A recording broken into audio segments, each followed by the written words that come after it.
Hello guys, आप मेरे चेहरे पे आज एक अजीब सी उदासी देखोगे और है भी मेरे अंदर ये चीज़, और आज ये मैं महसूस भी कर पा रहा हूँ, है ना। थोड़ा उदास भी हूँ क्योंकि आज जब मैंने अपने घर पे बात करी ना, थोड़ा इमोशनल हो रहा हूँ। तो मुझे ऐसा लगा कि मैं निरर्थकता दिख रही है मुझे मेरे अंदर, क्योंकि आप इंडियन घरों में लड़कों के बॉन्ड अब आपसे इतने अच्छे नहीं रहते कि उनसे अपने दिल की हर बात शेयर कर सके, है ना, या फिर उनसे खुल के बात कर सके, उनके सामने अपने दुख रख सके। तो ये सब नहीं हुआ मेरे साथ भी, और मैं दूर रहता हूँ ना घर से, तो घर पे जब भी बात करो तो यही बात होती है कि खाना खा लिया और क्या हो रहा है, ठीक है, पढ़ाई कर लो, बस यही सब। घर भी जाओ तो घर पे जाके खाना खा ले बेटे, या फिर कैसे हो मम्मी पापा, और फिर बिजी हो जाओ मोबाइल में। कभी बैठ के वो बातें नहीं की, हंसी मजाक वाली, सीरियस वाली, जो टीवीज़ में दिखाते हैं। और मेरे भाई से भी मेरे रिश्ते अच्छे नहीं हैं। मतलब वो मेरे भाई इधर ही रहते हैं भोपाल में, लेकिन ना मैं उनके पास गया एक भी बार, ना वो मेरे पास आए घूमने। और कॉल पे तो जैसे मान लो क्या बोलते हैं, कभी बात ही नहीं करते हैं। मतलब होता है ना भाइयों में कि यार तुम उनको कॉल कर रहे हो और अपने दिल की भड़ास निकाल रहे हो और जो भी अपनी बात है उनको शेयर कर रहे हो, लेकिन ये मेरे साथ कभी नहीं हुआ, है ना। बिकॉज परिस्थितियाँ ऐसी बनी नहीं। वो 12th क्लास से बाहर पढ़ने निकल गए तो मैं कुरबाई में रह गया था, और उसके बाद अलग अलग पढ़ाई होती रही। और दीदी के साथ भी सेम है। जब हम छोटे थे तब वो बाहर पढ़ने निकल गई थी कुरबाई में, और जब हम बड़े हुए तब उनकी शादी हो गई तो उनने उनका घर संभाला। तो जितनी भी बातें हैं मेरे दिल से निकल रही हैं। आज मैं दिमाग से नहीं सोच रहा हूँ, बिल्कुल भी दिमाग से नहीं सोच रहा हूँ। और यहाँ पे मेरे पता नहीं एक अजीब सी क्या बोलते हैं, लाइन सी चल रही है ऊपर नीचे, है ना। तो यही आज मैं रूम पे, लाइट नहीं थी हमारे, तो सोचा घर पे बात कर लूँ। बात की, और लाइट नहीं थी तो रूम में अकेला था, कोई बात करने वाला नहीं था, है ना। और इंसान यार ज़्यादा टाइम अकेला नहीं रह सकता, बिकॉज हम ग्रुप्स में विकसित हुए हैं, तो हमें आदत है लोगों के साथ रहने की, बात करने की। तो यही बातें याद कर रहा था घर की, कि मतलब घर वाले मतलब आपसे बोलते हैं ना कि यार जॉब ढूंढ लो, तो आप सोचते हो कि मैं इतनी मेहनत कर रहा हूँ, है ना। उनको दिखता नहीं ये सब, मतलब आप सोचते हो, अपने मन में नैरेटिव बना लेते हो, तो ये बातें आपके दिमाग में आती हैं। और इसी को लेकर मैं थोड़ा इमोशनल हो गया था, है ना। फिर मैंने सोचा क्या किया जाए, लाइट नहीं थी तो थोड़ा बहुत मैंने अब रो लिया, बिकॉज रोने से हल्का हो जाता है मन। और फिर मुझे अच्छा लगा। फिर लाइट नहीं थी, फिर उसके बाद मैं बाहर घूमने आ गया था, और अभी 10:30 बज रहे हैं। तो मैं यहाँ पे एक मंदिर है उसके पास में बैठा हूँ, है ना। और फिर मैंने पूछा यार कि क्या किया जाए ChatGPT से, बिकॉज यार मेरे भैया से मेरी बॉन्डिंग बिल्कुल भी अच्छी नहीं है। अगर मेरे भैया आप इस वीडियो को देख रहे हैं तो मैं आपका छोटा भाई हूँ, मुझे भी वो प्यार चाहिए जो एक बड़े भैया से मिलता है ना। उसका मैं भी हकदार हूँ। मतलब हंस रहा हूँ मैं, लेकिन आप मेरे अंदर की जो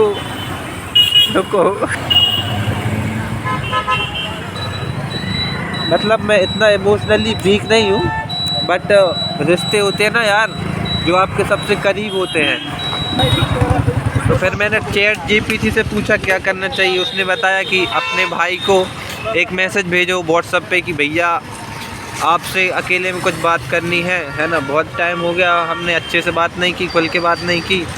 फिर मैंने बोला कि मेरी हिम्मत नहीं हो रही है मैसेज भेजने की। तो उसने मुझे बोला कि सहानुभूति दिखाओ, ये रिश्ता है, आपका बड़ा भाई बड़ा भाई नहीं होता है, वो आपका सच्चा साथी होता है, वो आपका रक्षक भी होता है, वो आप मतलब एक पिता की तरह होता है आपका बड़ा भाई।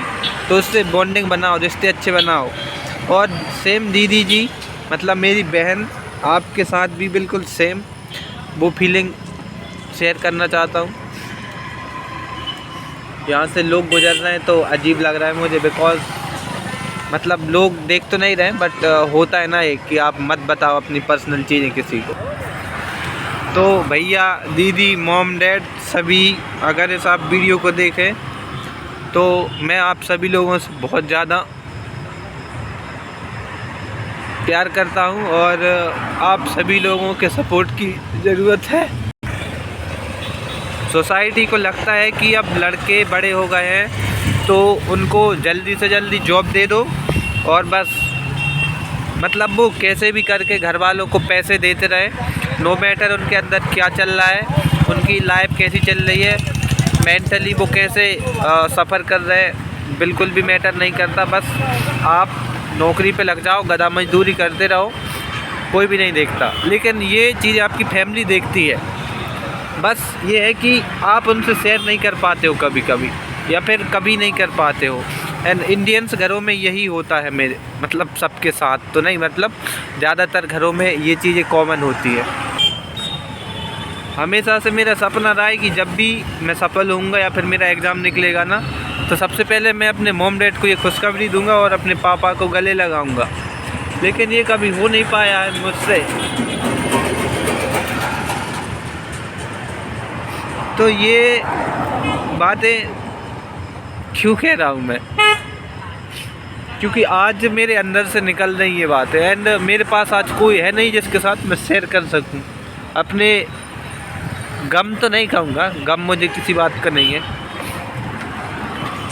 बस इतने दूर रहता हूँ ना तो कभी कभी बुरा लगने लगता है।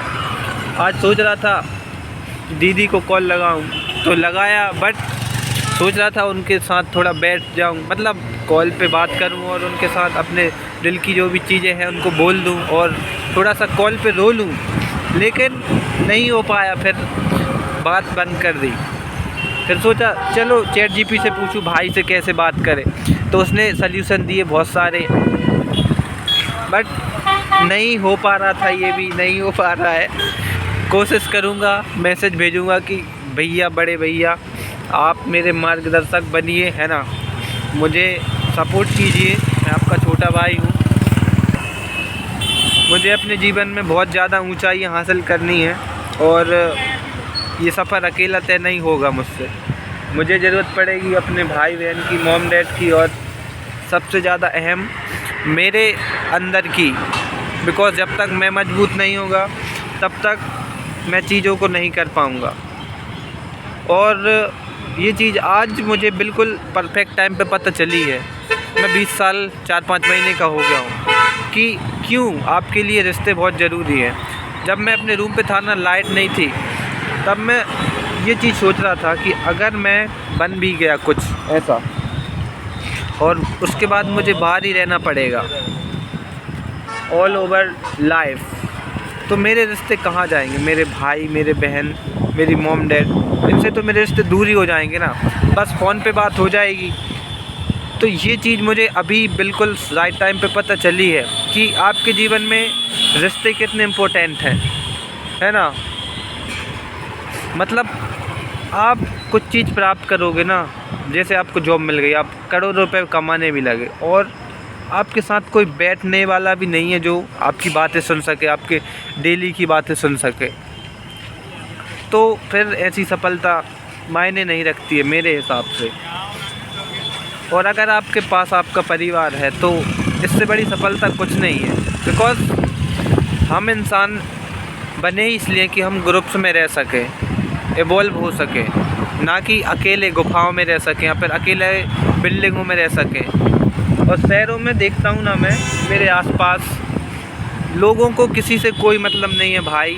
हमारे आसपास मतलब थोड़े दूर पे एक व्यक्ति की मृत्यु हो गई थी, किसी को कोई फ़र्क नहीं पड़ रहा है, सामने से देख भी नहीं रहे हैं, उनकी शव यात्रा निकल रही है, पीपल डोंट केयर। तो यहाँ पे तो अपनापन मर चुका है लोगों के अंदर। तो भाई अपने रिश्तों को बचाओ, है ना। ये बात मुझे बहुत ज़्यादा जल्दी समझ में आ गई, बहुत अच्छी बात है। और मैं कोशिश करूँगा कि जो मेरे भाई बहन हैं उनके साथ अपने रिश्तों को और मजबूत बनाऊँ और गहराई में लेके जाऊँ। देखो इस वीडियो में मैं बहुत ज़्यादा इमोशनल हो सकता था, बट मैंने कंट्रोल किया, क्योंकि ये सोशल मीडिया है और ये वीडियो अगर मैं अपलोड कर रहा हूँ तो आगे जाके हज़ारों लाखों लोग देखेंगे, है ना। और ये स्पेशली वीडियो मैं इसलिए बना रहा हूँ क्योंकि अभी देखो आसपास जो मेरे माइंड में चीज़ें चल रही थी, जो मेरे अंदर स्ट्रेस था, उसको सुनने वाला कोई नहीं था, कोई भी नहीं। घर वालों को यार नहीं बता पाते यार, आप हमेशा कुछ भी चीज़ें नहीं बता पाते।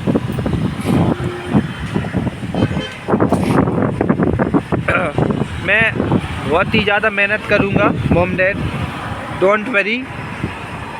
आपका बेटा आपको प्राउड फील करवा के रहेगा।